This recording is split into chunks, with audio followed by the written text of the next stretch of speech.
Juízes 7 diz assim, não precisa nem colocar aqui, olha para mim, não se distrai. De madrugada, Gideão e todo o seu exército acampou junto à fonte de Arode. O acampamento de Midian estava ao norte deles, no vale, perto do monte Moré.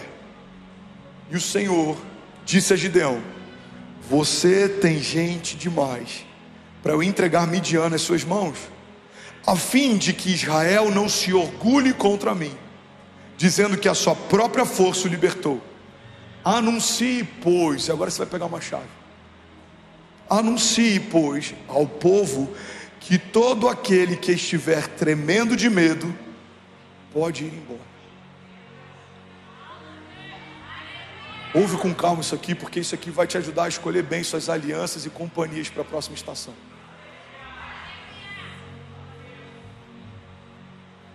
Anuncie, pois, ao povo que todo aquele que estiver tremendo de medo poderá ir embora do Monte Gileade. Então 22.000 homens partiram. E ficaram apenas 10.000. Mas o Senhor tornou a dizer a Gideão: ainda há gente demais. O resto da história você já sabe. Um exército de 300 homens venceu seus inimigos. Deus foi glorificado a partir dessa vitória. Mas tem uma coisa aqui que me chama a atenção. Quando Deus diz que aqueles que têm medo podem ir embora, isso é uma liberação. Tem pessoas que o Senhor está querendo remover da nossa história, e nós estamos tentando nos agarrar a elas. Tem ambientes que Deus já te pediu para você sair, mas você continua preso a eles. Tem alianças que nunca foi Deus quem estabeleceu, mas você continua refém delas. Tem sonhos que nós estamos nutrindo que nunca foram sonhos de Deus, mas a cada novo ano insistimos para que Deus prospere algo que Ele não se alegra. Isso que Deus faz com Gideão é o que Deus vai fazer com alguns de nós, e eu me coloco dentro disso. Deus está dando uma liberação, e Deus está dando um conselho. Que conselho é esse, pastor? Você precisa remover pessoas medrosas da linha de frente. Pega isso aqui. Você precisa remover pessoas medrosas da linha de frente da construção da sua história. Por quê, pastor? Porque eles vão se tornar os seus conselheiros. Se você é cercado de pessoas que não creem em milagres, quando você depender de um, quem está perto vai te convencer de que milagres não existem. Se você caminha perto de pessoas que são ácidas em relação à igreja, quando você tiver um motivo para se sentir ferido com a igreja, eles só vão corroborar e concordar com a tua dor. Quando você precisar romper, vão te fazer acreditar que talvez seja melhor permanecer no lugar de conforto do que se lançar no meio do propósito. Irmão, tire as pessoas medrosas da linha de frente da construção da tua história. Pega essa chave aqui. Cuidado com quem respeita demais os seus limites.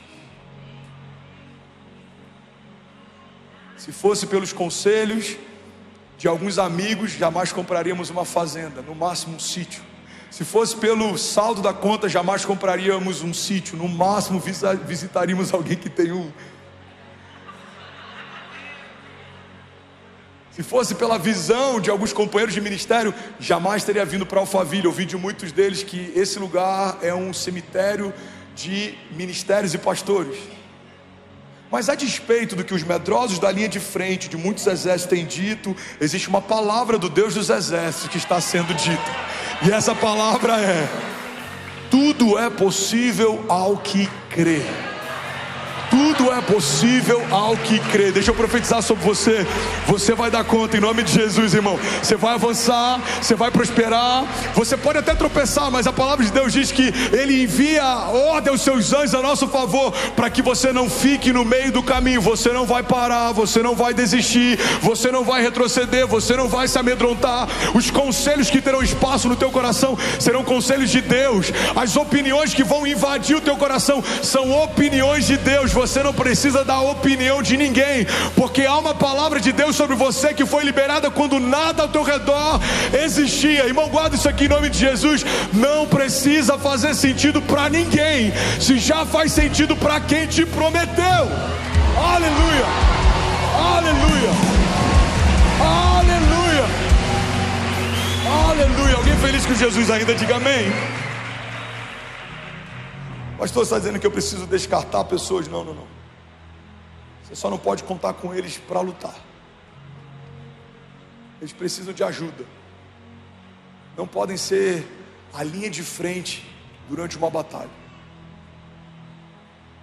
Muitas vezes, irmão, guarda isso aqui, a gente não prospera porque o ambiente que a gente está plantado nos deforma.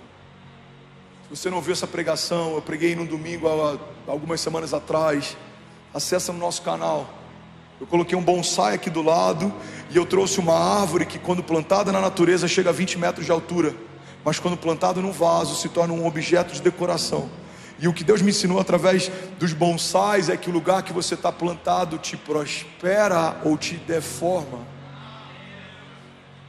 Árvores frondosas plantadas no lugar errado se tornam objetos de decoração para a prateleira de alguém. Então, de quem é a responsabilidade? É minha. 10 mil famílias online. Você pode celebrar? Não, de verdade, de verdade. Será que alguém pode celebrar o que Jesus está fazendo? Aleluia! Dos Emirados Árabes ao Panamá, irmão, Deus está fazendo uma coisa nova. Aleluia! Aleluia! Será que alguém pode, pelo amor de Deus, fazer barulho?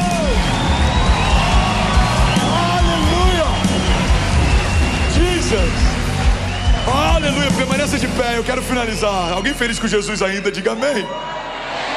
Sabe, tem uma história, eu nem sei se ela é real, mas ela é muito boa.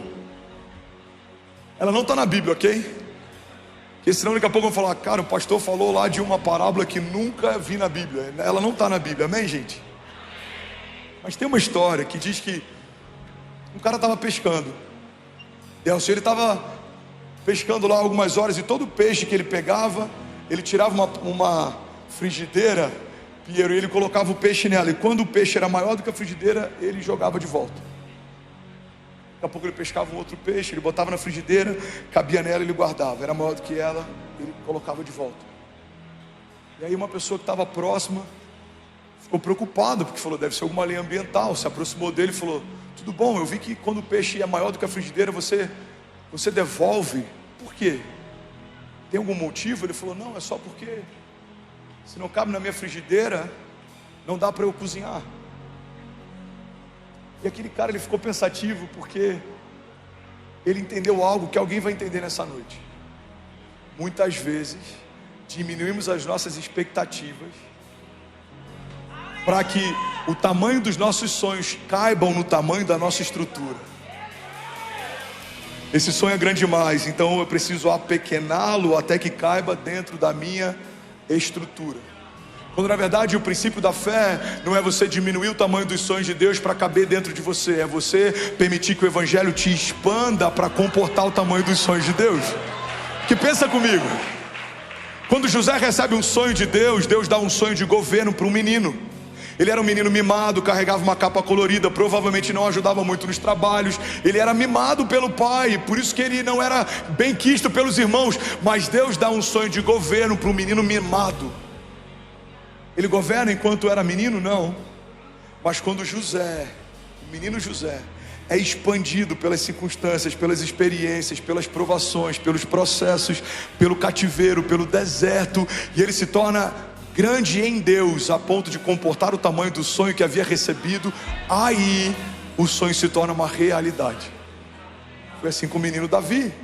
O menino Davi é chamado, mesmo sem o seu pai cogitá-lo naquele dia, e recebe uma unção para reinar sobre Israel. Irmão, olha para mim, não é a presidência do Brasil, é o reinado de Israel.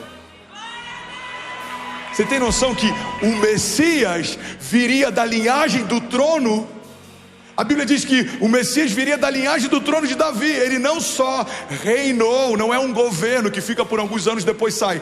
É um legado eterno que inclusive era o cumprimento de uma promessa a respeito do Messias, do Filho de Deus. Virá da linhagem de Davi, do trono de Davi. A bandeira até hoje sobre o reinado de Israel é a estrela de Davi. Promessa que foi feita para ele: nunca houve e nunca haverá sobre Israel um reinado como o teu.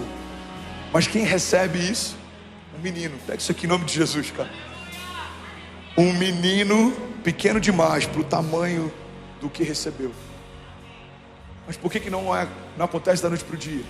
Porque Deus está alargando Davi para poder receber a porção da unção que Deus havia liberado sobre ele. Então, quando Davi é expandido através das perseguições de Saul, através dos desertos, junto com seus valentes, se escondendo em lugares subterrâneos, então aquele menino franzino agora é um homem forjado nas batalhas, experimentados em meio a perseguições. Agora esse homem tem estrutura para receber a unção que Deus já havia separado para ele. Irmão, pega isso aqui em nome de Jesus. Não diminua suas expectativas para que os sonhos de Deus caibam dentro da tua estrutura. Eu vim para o Brasil e eu pastoreava uma igreja de 300 pessoas em Miami. Deus está nos confiando uma igreja de mais de 15 mil pessoas todas as semanas. Porque quando o sonho que Ele deu para nós foi dado, a nossa estrutura não comportava.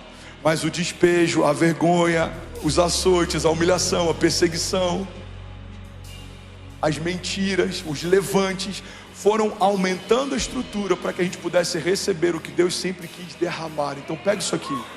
Não reclame dos desertos que estão te levando para o lugar da promessa. Não reclame dos gigantes que estão aumentando a tua patente diante de quem te vê. Não reclame das tempestades que estão te ensinando a governar e dormir em meio a elas. Irmão, tem coisas que a gente está chamando de problema, Deus está chamando de escola. A escola da fé está nos empurrando para o nosso lugar de destino profético. Alguém comigo?